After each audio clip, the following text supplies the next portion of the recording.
राजस्थान प्रदेश कांग्रेस के अध्यक्ष गोविंद सिंह डोटासरा ने कहा है कि भाजपा जिन मुद्दों को लेकर सत्ता में आई है उन मुद्दों से भाजपा ने पूरी तरह मुंह मोड़ लिया है।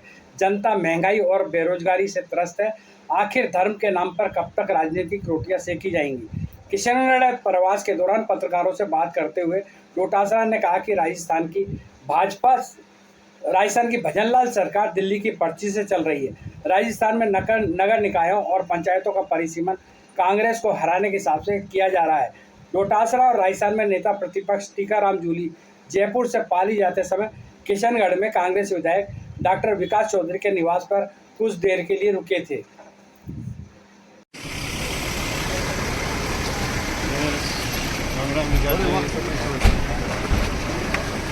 गुड्डू जी पीछे आ जाओ। बैठो पीछे जिंदाबाद गोविंद सिंह जी डोटासरा जिंदाबाद, गोविंद सिंह जी डोटासरा जिंदाबाद, टीकाराम जी जूली जिंदाबाद, टीकाराम जी जूली जिंदाबाद, गोविंद सिंह जी डोटासरा जिंदाबाद। अच्छा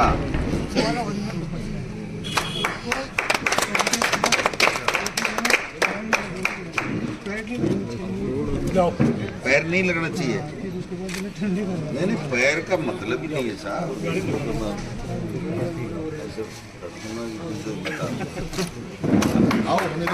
गोविंद सिंह जी डोटासरा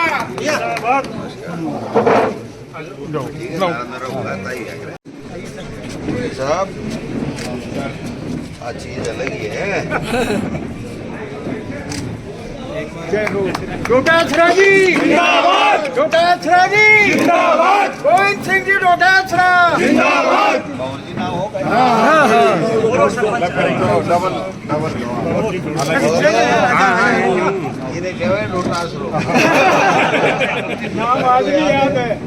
ये पहले भी प्रेस कॉन्फ्रेंस की है। एक कमेटी भी हमने 4 लोगों की बनाई है। सारे जिलों के अंदर हमारे जो कांग्रेस की लीगल सेल है वो इसके ऊपर वर्क कर रही है। सारे नेता काम कर रहे हैं। 200 विधानसभा क्षेत्र में 200 प्रभारी लगा करके हम लोग इसकी मॉनिटरिंग कर रहे हैं। लेकिन इस प्रदेश का दुर्भाग्य है कि एक पर्ची से मुख्यमंत्री बन गया जो अपनी शक्ति का या तो एहसास नहीं है या उसका वो प्रयोग नहीं कर सकते हैं। उनके ऊपर किसी न किसी दिल्ली के अंदर से शक्ति का विट्टो लगा हुआ है कि आप ये काम नहीं कर सकते जब तक हमारी पर्ची नहीं आ जाए। आज राजेंद्र जी राठौड़, घनश्याम तिवारी जी और अरुण चतुर्वेदी जी 3 लोग जो एक तो हारे में हैं, एक की टिकट ही नहीं मिली और एक राज्यसभा में है। पहले बीजेपी से लड़ते थे वसुंधरा जी की सरकार में, अब वो मोदी जी के नज़दीक हो गए। ये तीनों लोग प्रदेश के अधिकारियों को धमका करके नियम विरुद्ध परिसीमन का कार्य कर रहे हैं और ऐसे ऐसे वार्ड बना रहे हैं नगर निकाय, नगर निगम के और नगर पालिकाओं के कि जो समान 15% इनका नियम है कि 15% ऊपर और नीचे हो सकता है, कम भी हो सकता है और दूसरे वार्ड से ज़्यादा भी हो सकते हैं। दुगुने से ज़्यादा का फर्क डाल करके जो कांग्रेस समर्थित वार्ड है उनको आप बड़ा कर दो और बीजेपी समर्थित को बिल्कुल छोटा कर दो, जिससे बीजेपी समर्थित ज़्यादा जीते और हम बीजेपी का कब्जा करा सके।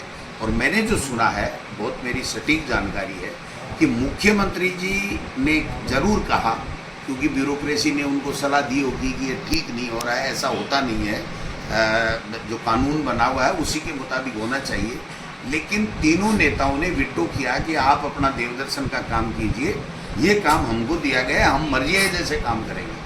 तो ये तो बड़ा दुर्भाग्य का विषय है कि मुख्यमंत्री जी के सामने अगर हारे हुए नेता ये कहेंगे कि नहीं कानून नहीं, हमारे हिसाब से परिसीमन होगा और राजनीतिक आधार पे दुर्भावनाओं के आधार के ऊपर हम पंचायत समिति और नगर पालिकाएँ और वार्ड और नगर निकाय बनाएंगे, तो मैं समझता हूँ कि ये प्रदेश का दुर्भाग्य है। अच्छा, एक राज्य एक चुनाव पे आपका क्या मतलब है? क्या कोई आपने कोई नीति देखी, कोई मीटिंग हुई, कोई कमेटी बनी, कोई चर्चा हुई क्या? ये 6 महीने नवंबर में 49 नगर पालिकाओं के चुनाव संपन्न हो गए। उसके 6 महीने पहले उनको उनके चुनाव कराने के लिए वोटर लिस्ट और आरक्षण की और परिसीमन की व्यवस्थाएं करनी चाहिए, उन्होंने नहीं की। और अब फरवरी के लगभग जो है वो 2026 के अंदर नगर पालिका के चुनाव में ये नवंबर दिसंबर में इनको प्रशासक लगा के ले जाएंगे, उनको 2 महीने पहले करेंगे और उसके बाद में वो ये कहेंगे कि एक स्टेट एक। ये तो भाई साहब ये बात होगी, एक आदमी की बड़ी बेटी थी 25 साल की होगी, बेटा था 20 का, तो बोला देखना मैं इतिहास रचूंगा और ऐसा काम करूंगा जो कोई नहीं कर पाया, है ना। तो वो बेटी को 35 साल तक ले गए जब तक बेटा 25 का नहीं, और फिर दोनों का साथ शादी करके देख लो, मैंने साथ शादी कर दी भाई, ये तो कोई कर देगा। ये काम तो प्रशासक लगा के तो है। आप MP के साथ में MLA का कर सकते हो, 3 महीने राष्ट्रपति शासन लगा करके, या 3 महीने 4 महीने पहले जो है वो सरकार भंग करके केंद्र की, और 5 स्टेट के साथ भी चुनाव कर सकते हो। इसमें कानून इजाजत देता है क्या? ये कानून इजाजत नहीं देता है कि आप 12 महीने बाद में चुनाव करा रहे हो। न भारत का संविधान इजाजत देता है, न पंचायत राज का कानून इजाजत देता है, न नगर निकाय का कानून इजाजत देता है। तो दादागिरी होगी, हम नहीं करेंगे, जाओ कोर्ट भी हमारे, हम सब हमारे यहाँ कर लो, दिल्ली में किसको पुकार करोगे आप? तो ये कोई एक स्टेट और एक इलेक्शन की बात नहीं है। आप सारे बुद्धिजीवी हो, आप पत्रकार हो, आप कानून देख लो। हम आपको बता देते हैं कि उनको ये पूछो कि एक स्टेट एक इलेक्शन के लिए आपने कौन सी कमेटी बनाई, कौन सा कानून में परिवर्तन किया, कब विपक्षी पार्टियों से आपने चर्चा की, कब जनता से आपने राय मांगी, मर्जी जैसे कर लिया। ऐसे तो प्रधानमंत्री जो गाड़ी निकाल रहे हैं 11 साल से, दूसरा काम तो कर नहीं रहे। आज मैंने सुना कि वो कह रहे हैं कि कांग्रेस पार्टी किसी मुस्लिम को क्यों नहीं अध्यक्ष बना देती। तो मैं देश के प्रधानमंत्री जी से पूछना चाहता हूं कि आप अपनी पार्टी की बात करो, आप अपनी पार्टी में किसको बढ़ाओ, वो ही नहीं बना पा रहे हो। और आपने खुद ने नियम तय किया था 75 साल बाद में संरक्षक मंडल में होगा, कोई पद नहीं लेगा। मुरली मनोहर जैसी, आडवाणी जी और कई लोग, कई नेता हैं बीजेपी के, आप उसकी पालना क्यों नहीं कर रहे हो? क्यों नागपुर जा कर के और आप RSS के कार्यालय में अनुनय विनय कर रहे हो कि मेरा कार्यकाल बढ़ाने के लिए आप मदद करो? पहले यही प्रधानमंत्री जी कहते थे कि कांग्रेस पार्टी गांधी परिवार के अलावा अध्यक्ष बना के दिखाए तो मैं मान जाऊंगा।